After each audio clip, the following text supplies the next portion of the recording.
જય સ્વામિનારાયણ. સ્વાગત છે તમારે નવા બ્લોગમાં. તો આજે તો આપણે કાંઈ બ્લોગ નથી બનાવ્યો. આજે આપણે રેસીપી બનાવશું. એ છે પાલકવાળા મગ. તો આપણે પાલક સરસ મજાની ધોઈને કટિંગ કરી લીધી છે. ત્યાં મગ પણ બાકી દીધા છે. અહીંયા વઘાર કરવા માટે આપણે તેલ પણ રાખી દીધું છે. તો તેલ થઈ ગયું છે. તો આપણે આખા બેલાવ મરચાં નાખશું. એમાં કઢી લીમડીના પાન નાખશું, રાઈ નાખશું, જીરું, હિંગ, આદુ મરચાં, ટમેટા,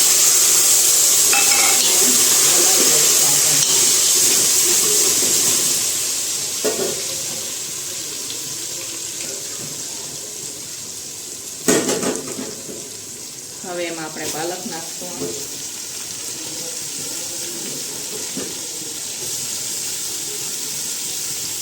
હવે આપણે હલાવી લઈશું. પાલકને ચડતા ન વાર લાગે, થોડીક જ વારમાં પાલક ચડી જશે ને સરસ મજાનું શાક બને. પાલક મગનું એટલે પાલકવાળા મગ, બરોબર. એનું શાક સરસ મજાનું બનતું હોય છે. હવે આપણે મસાલા કરશું. પહેલાં ધાણા જીરું નાખશું, પછી લાલ મરચું. તમારે જેવું તીખું ખાવું હોય એવું લાલ મરચું નાખવાનું. હવે હળદર નાખશું ને એકવાર મિક્સ કરી દઈશું બધું.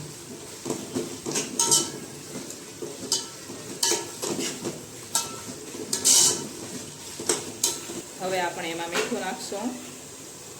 મગમાં મેં મીઠું નાખેલું છે એટલે આપણે થોડુંક મીઠું નાખશું ને ફરીથી મિક્સ કરી દઈશું ને પાલકને 5 મિનિટ ચડવા દઈશું. પાલકને ચડતા વાર ન લાગે, 5 મિનિટમાં પાલક ચડી જશે.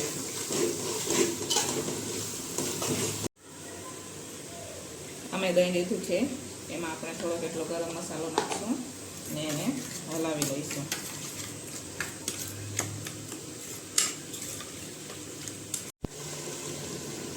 હવે આપણે દહીં લીધું છે એ પાલકમાં નાખશું.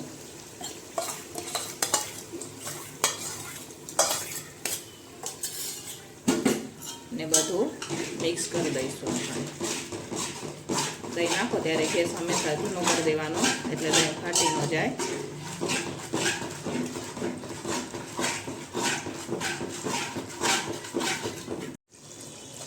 તો અહીંયા સરસ મજાનું આપણું તેલ ઉપર આવી ગયું છે અને પાલક પણ આપણી ચડી ગઈ છે. તો હવે આપણે મગ નાખશું એમાં.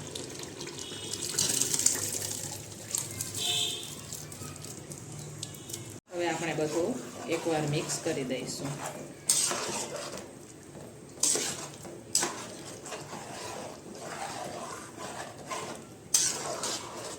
હવે થોડીક વાર માટે ઉકળવા દઈશું આપણે.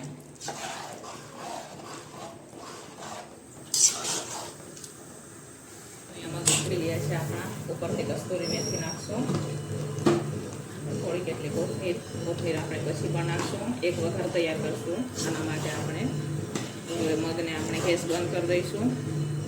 મગ ઓલરેડી આપણા ઉકળી ગયા છે.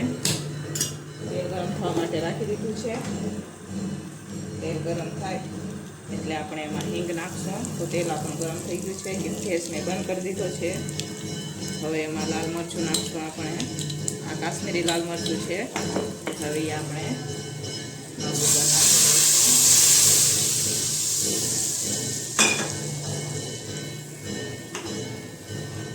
તો અહીંયા હવે સરસ મજાના આપણા મગ બની અને તૈયાર છે. તો આ તમે જોઈ શકો છો. હવે આપણે બાઉલમાં કાઢી દઈશું.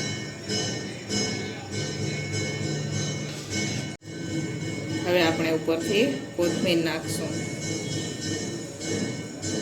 તો આ બનીને તૈયાર છે આપણા પાલકવાળા મગનું શાક.